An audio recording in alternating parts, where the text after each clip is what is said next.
إن الله وملائكته يصلون على النبي يا أيها الذين آمنوا صلوا عليه وسلموا تسليما الصلاة والسلام عليك يا رسول الله وعلى آلك وأصحابك يا حبيب الله الصلاة والسلام عليك يا نبي الله وعلى آلك وأصحابك يا محبوب الله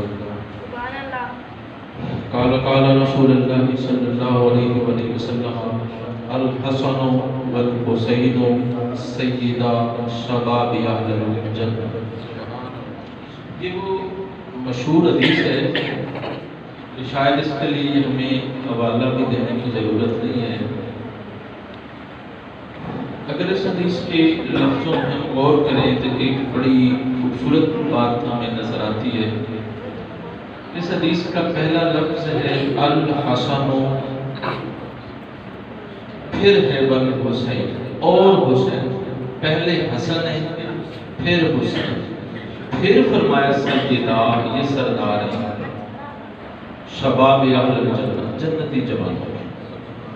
میں نے اپنی زندگی میں جتنا سا تھوڑا سا مطالعہ کیا، کوئی ایک بھی حدیث نہیں پڑھی جہاں پہ جنتی جوانوں کی سرداری کی بات ہو اور امام حسن پہلے نہ ہو.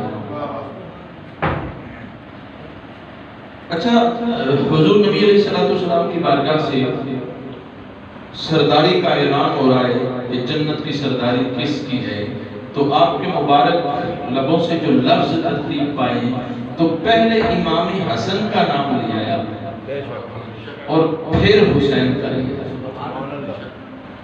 چلیں میں یہی بات اگر امام حسین پاک رضی اللہ تعالیٰ عنہ کی بارگاہ میں رکھوں تو آپ بارہا مرتبہ اپنی زندگی میں یہ کہتے ہوئے نظر آتے ہیں، جب بھی اپنے بڑے بھائی امام حسن کی بات کرتے ہیں تو آپ فرماتے ہیں یہ میرا امام ہے. چلیں اس جملے کے ضمن میں ہمیں یہ دیکھیں کہ سارا زمانہ امام حسین کو اپنا امام کہتا ہے، تو امام حسین جسے اپنا امام کہیں اسے لوگ امام حسن کہتے ہیں. اور بڑا وہ خوبصورت منظر ہے کہ حضرت امیر معاویہ رضی اللہ تعالیٰ عنہ امام حسن اپنی خلافت انہیں دے رہے ہیں اور ان کے ہاتھ پہ ہاتھ رکھ کے بیعت کر رہے ہیں. تو جب آپ نے بیعت کر لی حضرت امیر معاویہ کی تو امام حسین نے بھی بعد میں بیعت کر لی. حضرت سعد رسول کے ساتھ بیعت کر لی. آپ نے حسین پاک کی طرف دیکھا اور سوالیہ نظروں سے پوچھا میں کیا کروں؟ تو امام حسین کا وہ جملہ آج بھی تاریخ کی کتابوں میں سنتی حروف سے لکھا ہوا ہے. آپ نے فرمایا جب مجھ سے اعلیٰ بندے نے بیعت کر لی، مجھ سے افضل بندے نے بیعت کر لی، مجھ سے اعلیٰ شان والے نے بیعت کر لی، تو پھر میں کیوں نہ بیعت کر لوں؟ اگر میں نے کر لی ہے تو پھر تجھے اعتراض کیوں؟ تو امام حسین نے اپنی پوری زندگی میں امام حسن کو اپنا امام کہا ہے اور اپنی ذات سے بڑا امام حسن کو سمجھا. جب بھی یہ محرم الحرام کا مہینہ آتا ہے تو ہم سنی تو وہ جماعت ہے جو کسی کے بھی منکر نہیں ہے. ہم امام حسین کی بات کرتے ہیں، امام حسن کی کیوں نہیں کرتے؟ تو میرا ایک چھپتا ہوا جملہ ہے کہ سنیوں میں شیعت بڑھ گئی ہے، رافضیت جسے ہم کہتے ہیں. ہم ذہنی طور پہ شیعت کی طرف جا رہے ہیں اور ہمارے اندر یہ سرایت کرتی جا رہی ہے شیعت. اور اس سے اگلا ایک دکھ بھرا جملہ بھی ہے، افسوسناک بھی ہے کہ یہ شیعت ہمیں پیروں کے آستانوں سے مل رہی ہے. یہ جو بڑے بڑے آستانے، اگر اوورآل پاکستان کے بڑے آستانوں کی آپ بات کریں تو بڑے بڑے نام ہیں جن کے اندر شیعت رچی ہوئی ہے. جماعت اہل سنت تو بڑا خوبصورت مذہب اور عقیدہ ہے، اس میں کسی کا بھی انکار نہیں، ہم سب کا ادب اور احترام کرتے ہیں. لیکن امام حسین کی بات ہی کہاں؟ چلو شیعوں کو لے لیں، وہ آل بیت اطہار سے ہی ان کا مذہب شروع ہوتا ہے اور وہیں پہ آ کے ختم ہو جاتا ہے. یکم محرم الحرام کو وہ جھاڑو لگاتے ہیں اپنے ایمان بگاڑوں میں اور 10 کے بعد وہ سمیٹ کے بیٹھ جاتے ہیں. چلیں کوئی کچھ دن بعد ٹھہر کے بھی کچھ لوگ وہ پروگرام کریں.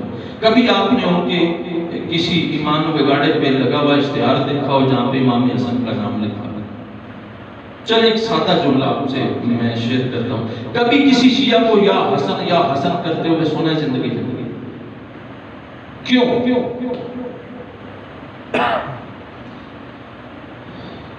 سرداری میں تو امام حسن کا پہلا نمبر ہے، اور امام حسین کا ہی نام لیتے رہنا، امام حسن کی بات نہ کرنا، اس کی وجہ کیا ہے؟ چلیں یوں تو بہت ساری باتیں ہیں، میں ایک مختصر سا اس کا ایک سبب آپ کے سامنے پیش کر رہا ہوں.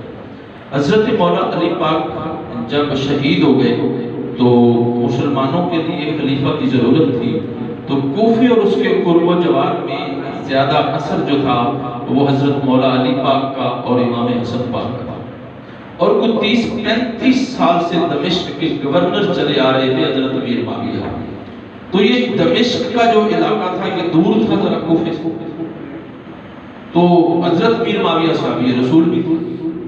لوگوں نے مشورہ دیا حضرت امیر معاویہ کو کہ آپ ذرا بڑے ہیں، سمجھدار ہیں، سیاسی بصیرت بھی رکھتے ہیں، تو آپ خلیفہ ہونے کا اعلان کر دیں. حضرت امیر معاویہ نے خلافت کا اعلان کر دیا کہ خلیفہ میں. ادھر مولا علی کے جانشین حقیقی طور پہ اس میں کوئی شک نہیں ہے کہ حضرت امام حسن ہے.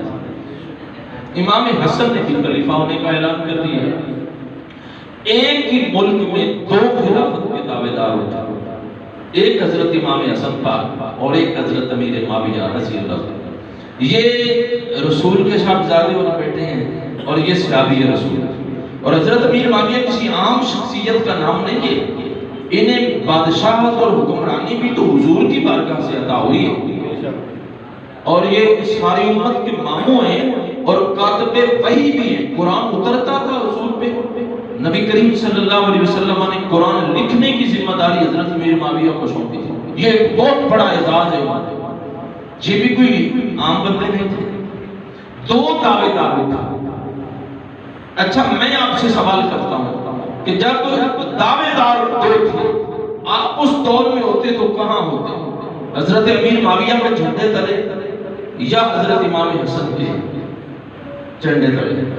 چلیں آپ سے جواب نہیں سمجھ میں آ رہا، میں اپنی بات کرتا ہوں. اگر مجھے اس دور میں موقع ملتا تو اللہ کی قسم کھا کے کہتا ہوں میں امام حسن پاک کے قدموں کے نیچے کھڑا ہوتا. سبحان اللہ.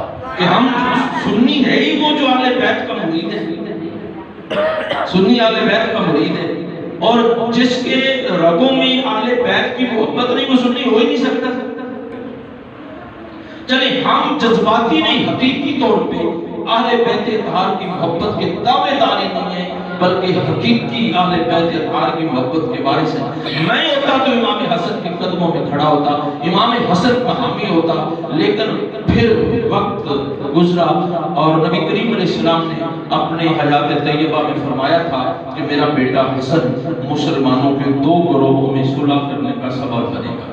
امام حسن کی 70,000 فوج تلواریں لے کے میدان میں نکل آئی. حضرت امیر معاویہ ویسے ہی گورنمنٹ میں تھے، گورنر تھے پورے علاقے کے، اپنی آرمی لے کے میدان میں اتر آئے.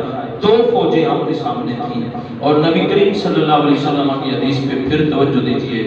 فرمایا میرا بیٹا حسن 2 مسلمان گروہوں میں صلح کروائے گا اور صلح کا سبب بنے گا. مسلمانوں کے 2 گروہوں میں میرا بیٹا حسن صلح کروائے گا. مسلمانوں کے، میرے ساتھ حدیث کے جملے میں نے اردو میں سے ٹرانسلیٹ کیا ہے، مسلمانوں کے 2 گروہ. تو پتہ چلا یہ جو امیر معاویہ کے جھنڈے تلے لوگ تھے یہ بھی کوئی نان مسلم نہیں تھے، یہ بھی مسلمان ہی تھے. فرمایا مسلمانوں کے 2 گروہوں میں جو صلح کروائے.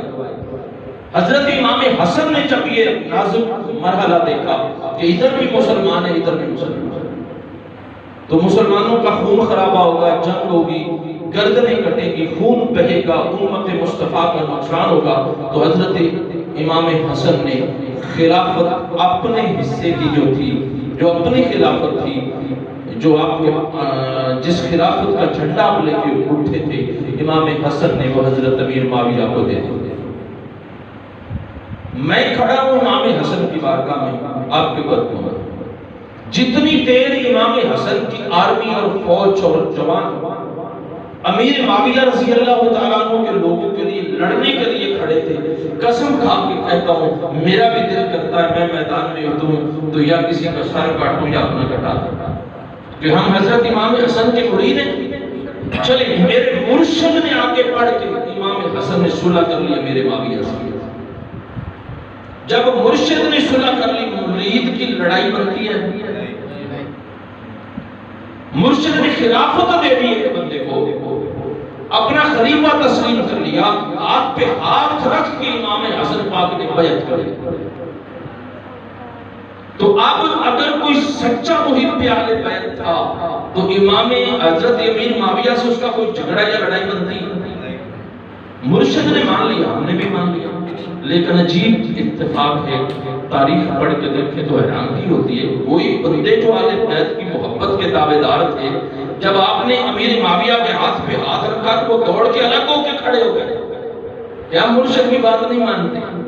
ہم حسن کو امام ہی نہیں مانتے. اور صرف عجیب اتفاق ہے کہ ہم محرم الحرام میں کربلا میں چلنے والے خیموں کا ذکر تو کرتے ہیں. امام حسن پہ جو زیادتیاں ہوئی اس کا تذکرہ کبھی ہم نے سنا ہے؟ ہاں البدایہ والنہایہ مجھے پڑھنے کا اتفاق ہوا ہے. اہل سنت کی معتبر تاریخ ہے. امام حسن کے چہرے پہ تھپڑ مارے. یہ وہی شیعہ تھے جو اپنے آپ کو شیعان علی کہتے تھے. یہ وہی کوفی تھے جنہوں نے اماموں سے ہمیشہ بے وفائی کی ہے اور آپ کے پاؤں تلے جو مسلح تھا اسے کھینچ لیا اور پھر امام حسن کے خیموں کو آگ لگا دی اور انہیں آر المومنین کہا کہ یہ مومنوں کے بے عزتی کا باعث امام حسن. یہی وجہ ہے کہ آج شیعہ امام حسین کا نام لیتا ہے حسن کا نام نہیں لیتا. لیکن ہم تو سنی میں جا کے لوگ ہم امام حسن پاک کا ذکر کیوں نہیں کرتے؟ چلیں میں اس سے ذرا آگے چلتا ہوں. امام حسن پاک نے جب بیعت کر لی حضرت امیر معاویہ رضی اللہ عنہ تو حضرت امیر معاویہ نے پھر کمال یہ کیا کہ آپ نے کوفے کے بیت المال میں 70 لاکھ دینار درہم پڑے تھے وہ سارے اٹھائے اور امام حسن کے قدموں میں رکھے. چلیں بندہ چور اور ڈاکو بندہ ظالم سے کے پاس جو پیسہ ہوگا وہ ظلم کا ہوگا چوری کا ہوگا نا ڈکیتی کا ہوگا نا. تو کوئی درویش پیر اسے قبول کرتا ہے؟ یہ آج کے زمانے کے فلم کی بات نہیں ہے. یہ تو سود خوروں سے بھی پیسے لے لیتے ہیں ہم. پیر یہ نہیں دیکھتے کہ بندہ رشوت خور ہے.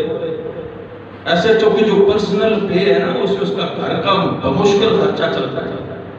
یہ سب سے پیر آج کل کے پیسے لے لیتے ہیں. لیکن درویش ہو تو کبھی بھی ظالم کا پیسہ قبول نہیں کرتا.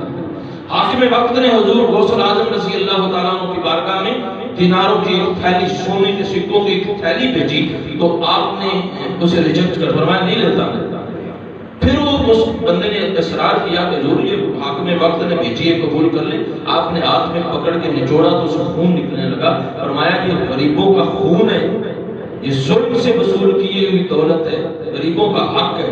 حاکم وقت سے کہہ دینا کہ اگر اس نے اپنا وتیرہ نہ بدلا جو تیرا محل بھی یہ خون بہا کے لے جائے. ظالم کا پیسہ کبھی درویش قبول نہیں کرتا. اگر امیر معاویہ ظالم ہوتے ظلم ہوتا آپ کا زیادتی ہوتی تو پھر امام حسن 70 لاکھ روپے کیسے قبول کر لیتے؟ آپ نے قبول فرما لی. اور پھر یہ آپ کی روٹین تھی کہ ہر سال حضرت امیر معاویہ کے دربار میں دمشق میں حضرت امام حسن سال میں 2 مرتبہ جایا کرتے تھے اور حضرت امیر معاویہ 10 لاکھ دینار کی کثیر رقم یہ اربوں روپے بنتی ہے ہر سال حضرت امیر معاویہ جو ہے امام حسن کو پیش کرتے تھے جسے پورا سال حضرت امام حسن استعمال فرماتے تھے. اور یہ وہ خوبصورت بات ہے کہ جب بھی امام حسن حضرت امیر معاویہ کے دربار میں گئے تو امیر معاویہ اپنے تخت سے اٹھ کے یا ابن رسول اللہ کہہ کے اہلا و سہلا کہہ کے امام حسن کا استقبال کرتے تھے اور اپنے تخت پہ اپنے ساتھ بٹھاتے تھے. اور امیر معاویہ کے دربار میں لوگ جب دعائیں کروانے کے لیے آتے تھے تو حضرت امیر معاویہ خود امام حسن کی طرف ڈائریکشن دیتے تھے کہ اگر کسی نے دعا کرانی ہے تو وہ رسول کے بیٹے امام حسن سے کروائے. اور ایک بڑا مشہور واقعہ ہے کہ ایک سال امیر معاویہ رضی اللہ تعالیٰ عنہ کے دربار میں مٹھائی تقسیم ہو رہی تھی. آپ نے آگے دیکھا تو وزیر اور مشیر جو درباری لوگ تھے وہ مٹھائی کھا رہے تھے. فرمایا بھائی مٹھائی کیسی ہے؟ تو ایک دربار میں بیٹھنے والا وزیر جو تھا اس نے کہا جناب یہ فلاں جو شخص ہے نا آپ کے دربار میں بیٹھتا ہے اس کو اللہ نے بیٹا دیا عرصہ سے بے اولاد تھا. حضرت امیر معاویہ نے پوچھا بھائی کس حکیم سے دوائی لی ہے؟ کسی لیڈی ڈاکٹر سے کس سے اچھا علاج کروایا ہے؟ تو اس نے کہا حضور میں نے دوائی تو لی ہے پر امام حسن سے لی ہے کسی حکیم سے لی. اچھا امام حسن تشریف فرما تھے. آپ نے پوچھا حضور کون سا نسخہ دیا اس بندے کو؟ امام حسن پاک نے فرمایا میں نے استغفار پڑھنا بتایا تھا اسے کہ میں نے قرآن میں پڑھا تھا جو بندہ کثرت سے استغفار پڑھتا ہے اللہ اس کی اولاد میں برکتیں پیدا کر دیتا ہے. اور اس نے کثرت سے پورا سال استغفار پڑھا ہے توبہ کی. ادھر ہماری طرح تو استغفار نہیں, ادھر ہم تسبیح پہ یا اللہ میری توبہ استغفر اللہ ربی من کل ذنب واتوب الیہ, ادھر ہم توبہ کرتے ہیں ادھر ہم توبہ کر رہے ہوتے ہیں اور ادھر جھوٹ بھی بول رہے ہوتے ہیں, ادھر ہم توبہ کر رہے ہوتے ہیں ادھر 2 نمبر مال بھی بیچ رہے ہوتے ہیں, ادھر ہم توبہ کر رہے ہوتے ہیں ادھر گاہکوں سے اپنے لوگوں سے غلط بیانی بھی کر رہے ہوتے ہیں. پورا سال کثرت سے استغفار پڑھا اور اللہ نے مجھے ایک ہی عمل سے 10 بیٹے دیے. یہ حضرت امیر معاویہ کے دربار میں حضرت امام حسن کی کرامت کے طور پہ یہ ساری باتیں ذکر کی جا رہی ہیں. اور ایک کمال کی بات آپ کو بتاؤں, حضرت علی پاک نے آپ نے 9 شادیاں کی اور 10 باقیوں کو شرف زوجیت بخشا. تو 19 عورتوں سے آپ نے عزت بخشی اور 36 بچے ہیں. مولا علی پاک کے 18 بیٹے ہیں اور 18 بیٹیاں ہیں. ان میں سے ایک بیٹے کا نام محمد بن حنفیہ.